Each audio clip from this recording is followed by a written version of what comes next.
Hi everyone, thank you for joining me on this video. My name is Jean Ann and I'm a support practitioner at Together We Talk. I'm just going to go through a quick overview of the wellness plan that we've created for Mental Health Awareness Week. If you would like a copy of the plan, just send us a message and we will get a copy sent out to you, the electronic copy sent out to you by return. So I do have to let you know that wellness plans are readily available on the internet, that some of the content in here will not be original content. I can't take credit for all of it, okay? The Wellness Recovery Action Plan is a very well-known document. It was created by Mary Ellen Copeland and it's widely used, okay? And it's a massive document. So what we've done is try and take in some bits of that to make a smaller, sort of light version for you to have a look at. So they are very useful. The WRAP document itself is quite popular because it empowers people that use it. It's filled with what you need to happen when your well-being isn't quite as good as it could be, and it informs those people around you, your supporters, the people you know, like and trust, the agencies that you might be working with. It informs them about what they should and shouldn't do as well. The bigger WRAP obviously has more stages in that, but the version that we've got here will allow you to identify the people, the agencies that you want helping you, the people that you don't want, and the things that they should and shouldn't be doing as well to help you, so that when your well-being does take a dip, your well-being has the best chance of recovering quickly as well. Because the last thing you want to have to do if you are feeling down is explain to somebody why their really helpful, well-meaning behaviour actually isn't helping you. And you don't want to come across as being ungrateful. They need to know that actually, yeah, you made this decision when you were feeling well, and you know that that doesn't help. So if they could avoid that behaviour but give them a different job to do and have that documented, then those people around you will be happy to, they should be happy to help you and support you when you need them to. And that is also in the document. So I will share my screen. Hopefully now I will become quite small, and we'll just go through the different sections in the document. So share screen. Here we go. Okay, looks like it's working. This is good. So on the front cover, you can see our free phone number as well, which is the 0808 196 1773. It's free to call. The lines are manned 8 to 8, Monday to Friday, and 10 to 12 on a Saturday. So if you do find that you might want to speak to us about the services we provide, or you might have somebody in your life that you're worried about, and you maybe think they could get some benefit from talking to us, give us a call. Okay, if you call outside of those hours, we do have voicemail, and we aim to try and get back to people within 48 hours of leaving a message. So with that said, let's have a look at this plan. So there are 3 parts to the plan. There is the wellness toolkit, this one page, which we refer back to quite a lot. And then you have section 1 is about what might cause you to suffer, looking at the different levels there. And then section 2 is about how to manage if your well-being is affected to the point of crisis. So it's fairly logical. As you go through it, you'll see how it works. So with this page, part 1 here, it's about what you are like when you're feeling well. When your well-being is up here, what are you like? Okay, so are you talkative? Are you sociable? Are you quite cheerful? All those kind of things. What's your personality like? What are people seeing when you are at your best? Okay, and so you need to fill that in. And if others do help you with this, then they might just make sure it's something you agree with before you put it in there. Okay, otherwise later on we'll put people pleasing as a symptom. Okay, so the second box about daily routines. So it's what routines do you have daily that keep your well-being in place. Examples of this will be things like personal hygiene, cleaning your teeth, getting dressed, eating 3 meals a day, just any routine thing that you do on a daily basis that, it could be like cleaning your house or walking the dog. It's the things that might get missed if you're starting to take a bit of a dip with your well-being, and things that you might just forget to do, or things that you might purposely choose not to do because your well-being has taken a bit of a dip. So it's important to establish what those routines are, because later on you might go, yeah, I haven't done those, I need to, and that might be what helps you to recover. And the third box here are what I call kind of the motivational, the boosts, the things that you don't do daily, maybe don't even do weekly, but things that you do occasionally that maintain your well-being. So if you like spa days, it might be that you book a spa day once every 6 weeks, and that's one of those things that keeps you ticking over. It could be going away on holiday. It could be going to your favourite football team to watch a match. Just the things that you look forward to, those things that when you're struggling a little bit and times are hard or you've got a lot on, you kind of go, yeah, but it's okay because I've got this coming up. Okay, so those are the things that go into that third box, the things you like to do. They're not essential, but you really enjoy doing them, and you know it will be good to have some of those in there. And then finally, the fourth box are the supporters. Okay, who can you rely on for support? So this is mainly your friends and family, the people that you would want to have around you if your well-being wasn't so good, the people you want to have around you when your well-being is good as well. But this box can also include any agencies that you work with, any people that support you already. So it could be people like your doctor, you might have First Steps in there, Choices, whoever it is you've spoken to, you know, we might be in there as well, as your supporters, the people you know you can go to get support from. Okay, so this page is like the backbone of all the other pages. So moving on into section 1, we've got stressors, which more commonly are known as triggers. So what might make you feel worse? And this is about external events, things that are generally beyond your control, but things that you can plan to manage. So it could be things like the bus turning up late for work, sitting next to somebody you don't want to sit next to on the train. It might be crowd supermarket, things you need to be doing, but things that might cause you a little bit of stress. Okay, and so it is essential when you fill this in, your well-being is good, especially if you're looking at a section where you're looking at potential events or circumstances that will have that negative impact, because sometimes those emotions come to the surface when you think about them. So it's really important, if that starts to happen when you're filling this in, you go back to that first page and you look at the things that make you feel better. Okay, so if you do find that this starts to get on top of you a little bit when you're filling it in, just take a break. Okay, take a break, go and do something from the toolkit, then come back. Okay, so again, this is a working document as well. I don't think I have said already, but you can add, edit, remove content as you need to, because sometimes when you've been through a process, your views change or things might alter as you go along. So just make sure if you are sharing this plan with your supporters that they have an up-to-date plan, or they know where to find your copy if needed. So it might be you save it on Dropbox or cloud storage somewhere, and they have a password to it. So when you update it online, it updates everybody all at once. Or it could be you've got a paper copy at home somewhere, and they know where to find it if it's needed. Okay, so just bear that in mind if you are going to do one of these. So early warning signs on this section. What are the signs that something isn't right? What might be happening to indicate you might need to take some action to avoid a condition or situation from getting worse? This is where you go back to that toolkit again and put in the things that might need to happen in order to reduce that. Okay, so it's about internal signs or behaviours, actions, reactions that might indicate you're beginning to struggle. Okay, so it could be that you're not attending an event you would normally go to. It might be that you are avoiding some of those daily routines that we've identified at the start.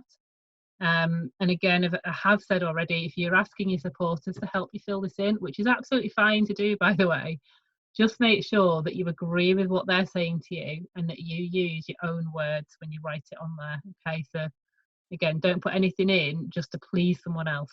Okay, otherwise that people pleasing is definitely going on that list. So once you've looked at early warning signs, the next level from there is potential crisis. Okay, and so what is the sign of a potential crisis for you?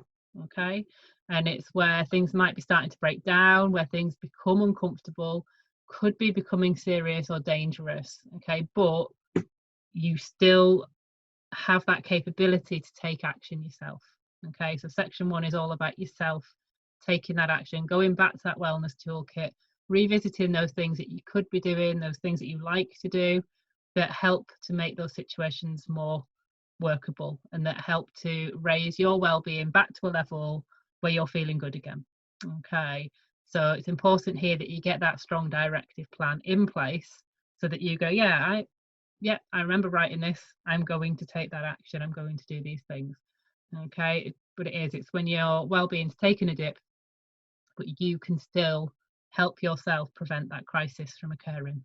Okay, and that's the end of section 1. So as I said at the start, section 2 is the crisis plan. So you've tried all of the things from section 1, but actually it's not having that impact that you desire, and you now need supporters to step up and help you on the road to recovery, or you need to engage those supporters and say, look, this is happening and I need your help. I need something from you that you can do to help me. Okay, so the first section here, what am I like when I'm feeling well? We have seen that before, this isn't a trick. It is repetitive, but it is important to recognise what you're feeling like when your well-being is good and when you're feeling well. So if you have got a digital copy, you could copy and paste from that first part, or you might add more to this as well for this section. So the big difference in this section is that you'll identify the symptoms that give your supporters permission to step in and help you as well. So it could be that your supporter might have a key to your home and they're allowed to let themselves in if you've been ignoring their calls, or they haven't seen you for a few days and they can't get in touch with you. They're allowed to come in and see what's going on and to help. Okay, it could be that your supporter might have noticed your clothes haven't been washed, or you're not eating very well, and they could come and help you with some of those household things like cleaning and washing, cooking some food, providing some meals, whatever it is, routine everyday jobs that you struggle with when your well-being is taking a dip. Okay, things that you can do when your well-being's fine and you're great with, but when it's having a bit of a dip, things you might need a little bit of a temporary boost with while you're recovering. So that's what this part is about. Okay, so in terms of supporters, having identified those routine tasks to carry out, and that you're okay with those supporters doing the things that you need them to do, and you've spoken to them, you've got their permission to add them here as well. You need to be able to identify them. You need to be able to communicate to the different people, because they might not know each other, especially if it's agencies. People might not know those agencies are there. So you put the name, the connection, and the contact number so people can get hold of them really quickly if they are needed. Okay. But on the flip side of that, you might also have people that just make your well-being feel absolutely awful. Okay, and people that you just don't want to have involved in your recovery. And on this page, you've got that opportunity to list those people as well. You don't need to put reasons on there. There might be good reasons, you might want to share them. That's absolutely fine. This is your document.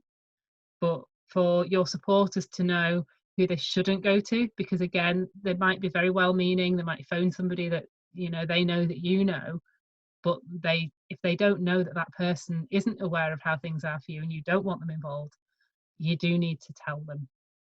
Okay, so just make sure your supporters know who not to go to as well. And in that bottom box, if a decision has to be made, who's going to make that final decision? Or if there's a group of people, how do they decide if they're all at loggerheads? Okay, because again, this document is to empower you and to ensure that your wishes are carried out, even when you're maybe not as able to communicate that to the people that are supporting you. If you have told them how you want things to be, you can at least sort of rest easy knowing they know what you want, and those people are your trusted people, and they will do the things that you've asked them to do because it's in that document. Okay, so this is about being able to have good decisions made on your behalf, even when you can't make them. So, important page. In terms of medication, the next couple of sections on here are quite self-explanatory. It just sort of pulls together, again, the information that your supporters will need. You will already know all of this, but they don't.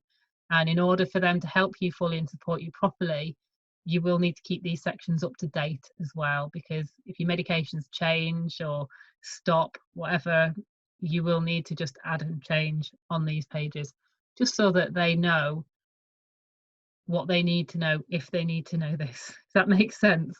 So if you've got, for example, if one of your supporters is the pharmacy person, the person that goes to collect your prescription. It will be good for them to know what to expect on that label, you know, and you've got on there, I think, yeah, who your doctors are, so they can contact your doctors if needs be. Any other healthcare professionals is where some of the agencies come in. Pharmacy that you would normally use, and any medications and why you're taking it as well. So what the purpose of it is. And that can also be shared with the different agencies as well if they need to understand what you're on and how that impacts you. So this is just a continuation of the medication page. So again, it's about what works, what you might have taken in the past, things that you might not have enjoyed taking but you know work. So that might be that's acceptable, but it's not a long-term solution. But it might be that you've had poor results with things in the past or allergic reactions. And again, it's important to have that on there because not all the people that do your prescriptions may be talking to each other. And if you're not able to communicate, I can't have that, then at least it's on your sheet and your support can do that for you. Okay. So what you're trying to do here is prevent an unnecessary setback due to lack of information. Okay. So if you're providing all the information that's needed, there shouldn't be a setback due to the wrong medication being given to you. Okay, leading on from that, we've got treatments. What is and isn't helpful. Again, it's quite self-explanatory. This can include some of the services that we offer at Together We Talk, things like your talk therapy, low intensity CBT, counselling, could be more holistic methods like your mindfulness and relaxation, or more serious treatments that you go to hospital for. So you know what treatments you find helpful, you know what you would like to avoid, and again, it's personal choice. It's got to be you that fills this in. Okay, and the communication here is really important so you don't end up being treated in a way that you actually don't want to have. Okay, what you'd like to avoid even. So we are getting close to the end of the booklet now, and you can see how it moves up through the levels as you go through it. If your well-being has dipped to a point where you can't look after yourself very well, you might need to think about where to stay for recovery. Okay, so this is where you can record the people and the places that you might go to or the people you might talk to, such as a crisis team, your friends, your family, your supporters. Okay, so do make sure if you're planning to go and stay at someone's house for a couple of days while you recover, that that person can take you in. They have the capacity to do that. And please make sure that anywhere where you've given people tasks to do, that you have sought their permission before putting them into the plan. Okay, otherwise, again, that would create an unnecessary setback, and the point of the plan is to avoid those. Okay, treatment facilities and places that, again, you find acceptable, and those that ideally you would want to avoid. So I'm not going to dwell on this page because we all have like personal favorites and places that we just want to avoid at all costs.